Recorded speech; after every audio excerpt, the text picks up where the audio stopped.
হ্যাঁ, আসসালামু আলাইকুম নিক্সন ভাই। আমি শফিকুল ইসলাম, সবুজ পত্রের সাংবাদিক বলছিলাম। ভালো আছেন? জি জি ভালো। ভাই, আমি অনেক কষ্টে আপনার নাম্বারটা সংগ্রহ করেছি। একটা বিষয় জানতে চাচ্ছিলাম আর কি।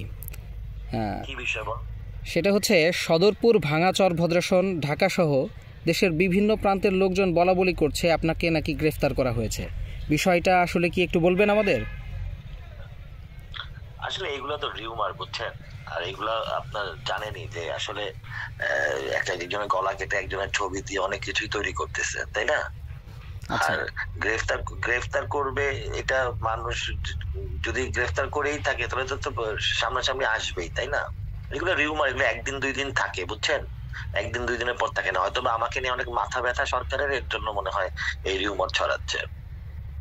আচ্ছা, আরেকটা বিষয়। রাজনীতিতে তো প্রতিপক্ষ থাকেই, তারাও করতে পারে। আচ্ছা, আরেকটা বিষয় দেখলাম হচ্ছে 2 দিন আগে আপনার বিরুদ্ধে দুদকে হাজার হাজার কোটি টাকা লেনদেনের মামলা হয়েছে। এই বিষয়ে একটু জানতে চাচ্ছিলাম, এটাও কি রিউমার? না, শুনেন, হাজার হাজার কোটি টাকা তো মানুষ তো, আমরা তো পলিটিক্স করছি, তাই না? আমরা দেশে রাজনীতি করছি, দেশের বাইরে রাজনীতি করি নাই।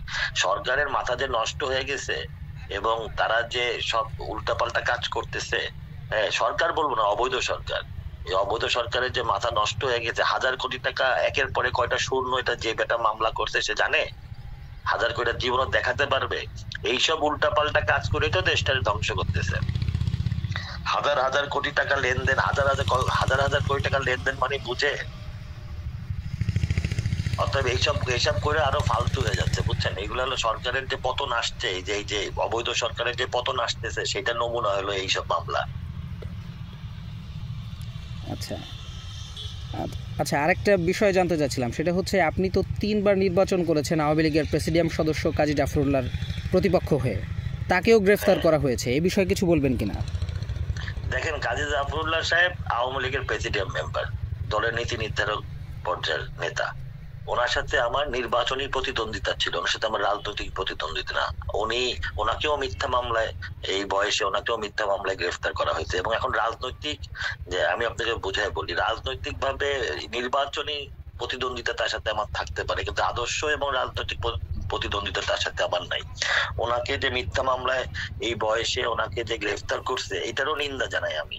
হ্যাঁ, এটাও ঠিক করে না, এবং এটাও উদ্দেশ্য করে, এবং এটাকেও মিথ্যা মামলা, তারও মুক্তি দেওয়া উচিত। এবং আপনাকে আমি আর একটা কথা বলি, 5ই আগস্টে তো ছাত্র, আমাদের নিরীহ ছাত্র যারা স্টুডেন্ট, তাদেরকে কোটা আন্দোলনের কথা বলে, হ্যাঁ, তাদের সামনে দিয়ে পিছে কারা ছিল? পিছে ছিল পাকিস্তানি জঙ্গিরা। এই জঙ্গিরা তাদের কোটা আন্দোলনে ভুলভাবে বুঝাইয়া তাদের নামানো হয়েছে, এবং তাদের এই যে আমাদের নিষ্পাপ শিশুরা যারা মারা গেছেন, তাদের এই জঙ্গিরা তো মারা যায় না, মারা গেছে স্টুডেন্টরা। সেই স্টুডেন্টরা কিন্তু এখন বুঝে ফেলছে যে তাদেরকে ঢাল করে তাদেরকে নামাইয়া এই জঙ্গি হামলা করছে। মাননীয় প্রধানমন্ত্রী শেখ হাসিনা, বঙ্গবন্ধুর কন্যা, ওনাকে জঙ্গি হামলায়, ওনার উপরে জঙ্গি হামলা হয়েছে। এই পাকিস্তানি যারা 71-এর পরাজিত সৈনিক, যারা 71 স্বাধীনতা বিরোধী, তারা জঙ্গি হামলা করতে সামনে আমাদের নিরীহ বাচ্চাদের, স্টুডেন্টদের সামনে রেখে। এবং এটা কিন্তু প্রমাণিত হয়ে গেছে। এখন তারা যখন দেখছে যে তারা নতুন বাংলাদেশ দিবে, কি নতুন বাংলাদেশ দিছে? কি বাংলাদেশ দিছে? যেখানে জিনিসপত্রের দ্রব্যমূল্যের দাম বেড়ে গেছে, যেখানে জামাত ক্ষমতা ছিনায় নেওয়ার জন্য এখন শকুনের মতন হয়ে গেছে। হ্যাঁ, এগুলো সবই মানুষ বুঝতেছে। কয়টা দিন অপেক্ষা করেন, হ্যাঁ, এই ইউনূস সরকারের পতনও খুব কঠিন ভাবে হবে, এবং সেটা শেখ হাসিনার নেতৃত্বেই হবে। হ্যাঁ, আমরা যেটা দেখলাম এই যে 5ই আগস্টে, যে জঙ্গিরা কিভাবে প্ল্যান করে বিদেশি শক্তির হাত থেকে, মানে মদদে, কিভাবে এই নিরীহ বাচ্চাদের, এই যত বাচ্চা মারা গেছে, এই সব প্রত্যেকটা বাচ্চার মামলা, এর পিছনে মাস্টার মাইন্ড, হ্যাঁ, এই মাস্টার মাইন্ড তারা স্বীকারই করে গেছে যে তারাই করছে। তো তারা কেন বাচ্চাদের সামনে দিয়ে এই বাচ্চাগুলো, নিরীহ বাচ্চাগুলো জান গেল? তাদের বিচার হবে না? অবশ্যই হবে। এইসব নিয়ে আমরা মোটেও বিচলিত না। হ্যাঁ, আমরা শেখ হাসিনার নেতৃত্বে ইনশাল্লাহ এই 71-এর মতন মুক্তিযোদ্ধার সপক্ষে আবারও এই দেশ স্বাধীন করব। প্রস্তুত হচ্ছে সবাই, কয়টা দিন অপেক্ষা করেন। ধন্যবাদ ভাই, তাহলে ভালো থাকেন আর কি।